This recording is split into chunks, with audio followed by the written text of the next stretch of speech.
Hello mga kahi! Ayan, welcome. Nandito na naman tayo sa second elimination ng Manila's Finest Hang dito sa Isitan Cinerama Complex.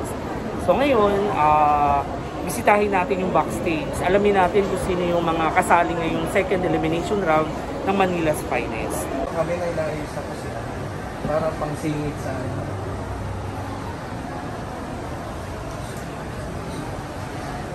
Ayan, ito si Tito Alan. Inaayusan niya si Jordan. Ayan. Hello Tito Alan! Say hello! Ayan, support nyo kami dito. Then si Naibi, ayan, busy kay Nathan. Kasama din siya ngayon. May mag-i-interview tayo. Hello sir! Hello po.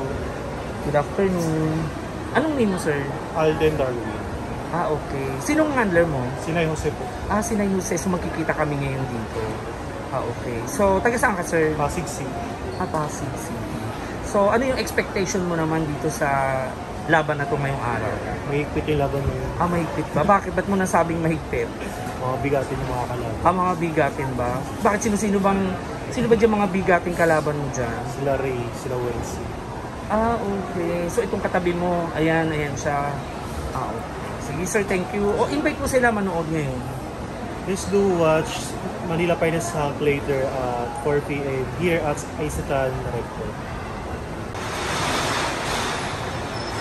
Kaya mga kahi, dito naman tayo ngayon sa second na contestant. Papakilala siya sa inyo. Sir, ano pong pangalan niya? Hello po, ako nga pala si Ray Malonar. Iniimbitahan ko po kayo na manood ngayon sa Isitan Recto mo. O ano yung expectation mo sir na, di ba second elimination round ngayon? Sino ba yung mahigpit mong kalaban ngayon? Marami, itong mga tropa dito, marami, sobrang dami. So makakilala mo ba sila? Hindi, ngayon ko na nakikita. Ah, nakakilala. Si Ray, lumaban siya sa glamoroso sa Sexy body sa Leyte, sa Samar, sa Tacloban. Nanalo ka ba dun sir? Bali ano yun, TF show yun. TF show. So, pero nag-title si Hans doon, tsaka si Hans, Steve, tsaka Simon. Magkano yung TF mo doon? 10? 11, 12. Wow, 11, 12. So ito yung mga bigatin ngayon, sila yung mga nakaangat sa buhay ng mga araw na yun na nagpunta sila sa Samar. O maraming salamat Ray, good luck. Hello sir, good afternoon. Hello po, good afternoon. My name is John Louis Babon from Caloocan. Ini-invite ko nga po pala kayo na manood dito sa Isitan, Manila. Dito po sa may Isitan, Manila po ng dito po. Sino handler mo sir? Si Naipi po. Naipi. Ah, si Naipi. Oo. So sino kaya sa tingin mo ang mahigpit mo makakalaban sa kanila? Lahat po sila, medyo mabibigat po lahat. Mabibigat ba? Ay pero sa tingin mo, sino yung isa lang? Kung ikaw yung tatanungin ko, sino dyan? Sa kaharap mo dyan?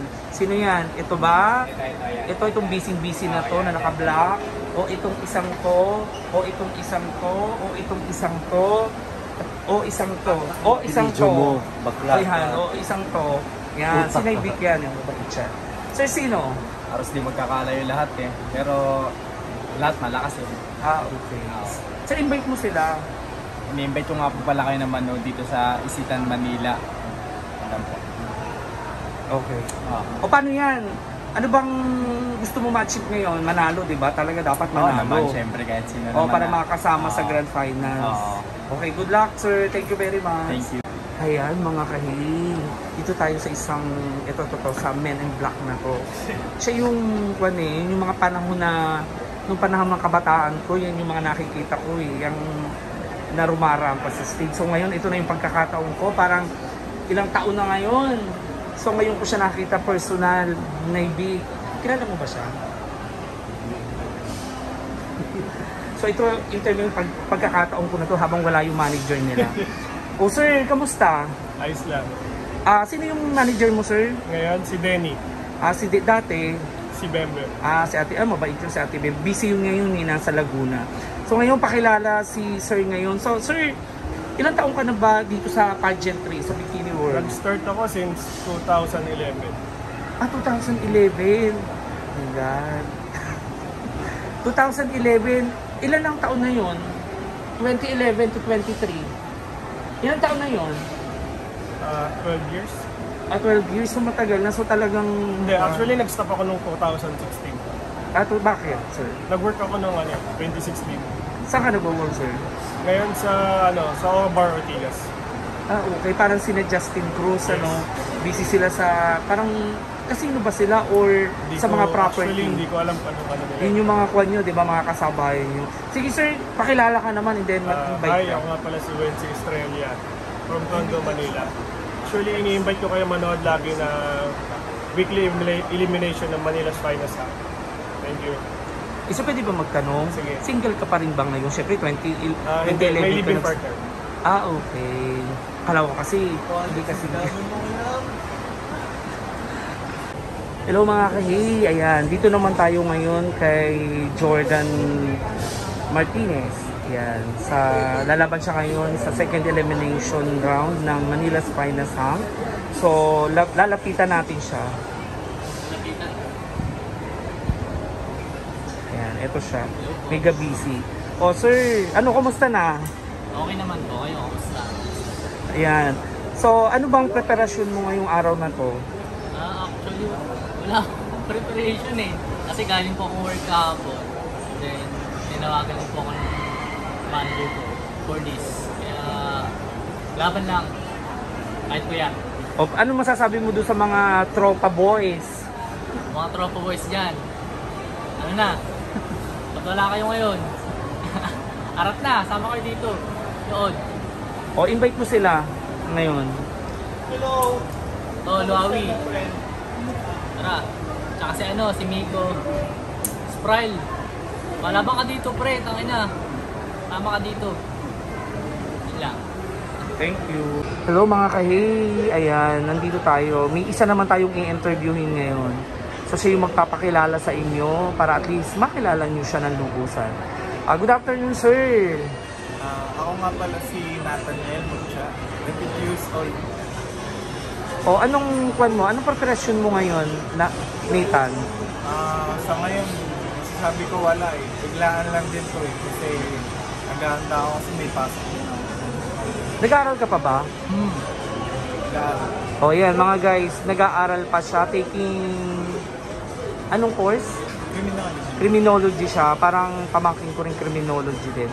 So, you are graduating. Apo. Okay. Anong preparasyon mo naman sa paglaban mo dito sa Manila's Finest? Buhat na ng buhat. Buhat ng buhat. Sir, baka naman iba yung binubuhat mo. Anong binubuhat mo ba, sir? Bakit? Kasi baka mamaya buhat ka ng buhat, iba ang binubuhat mo. So, pagbubuhat, pag-exercise. So, invite mo sila, sir, ngayon, second elimination ng Manila's Finest. Iniimbitahan ko kayo na manood ng Manila Finest House. Yun lang. Diba, mga kahi, medyo mahihiyain siya kasi bata pa lang siya, 18 years old. So may gatas pa siya sa labi. Pero wag ka. Sabi niya nagbubuhat daw siya. O, tinan mo. Kung gusto niyo ba makita yung katawan. Tayo ka nga, sir. Pakikita natin yung kanyang abs. O, ayan siya. Ayan siya. Batang-bata yan. May gatas pa yan sa labi. O, ayan. Ayan. Sige. Thank you mga kahi. Ayan. Ito po si Reynard. MIP Quezon Province. So nandito siya ngayon sa Manila's Finest. Magta-transform siya mamaya. Kasi ongoing yung makeover sa kanya. MIP. Tingnan natin kung gugwapo siya. Tingnan natin. O yan siya. Tingnan niyo yung suot niya. Pink na pink. O yan siya. Yan. Late kasi siya. Ang iba tapos nang naayusan siya, anong oras na siya dumating. Dumating siya, ito lang, mag-i-start na ngayon lang siya dumating. O, yan siya.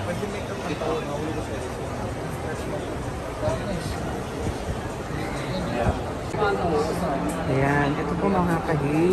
Ito yung hari ng Tondo. Ayan. Si Pepe. Ayan.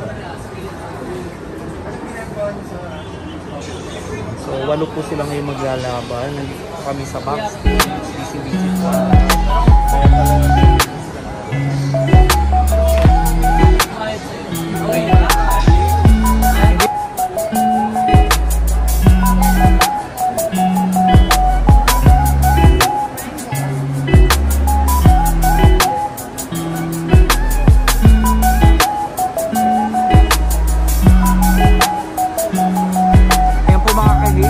pinagugwapuhan ko, yung mga nakapila. Ayan. Nangunguna po dito, ayan, si Wency,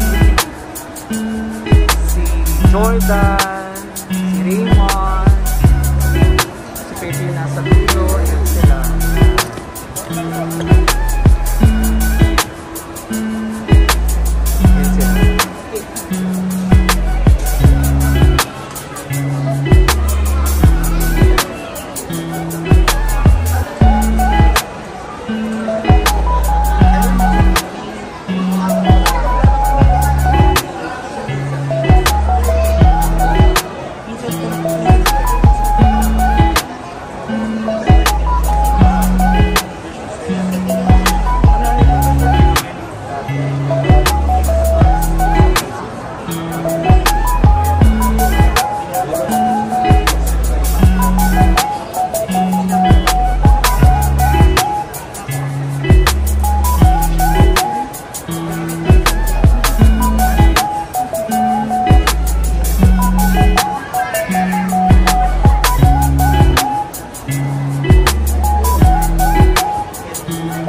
Thank you for watching mga kahe. Hope you enjoy. Don't forget to like, share, subscribe, and click the notification bell for more updates.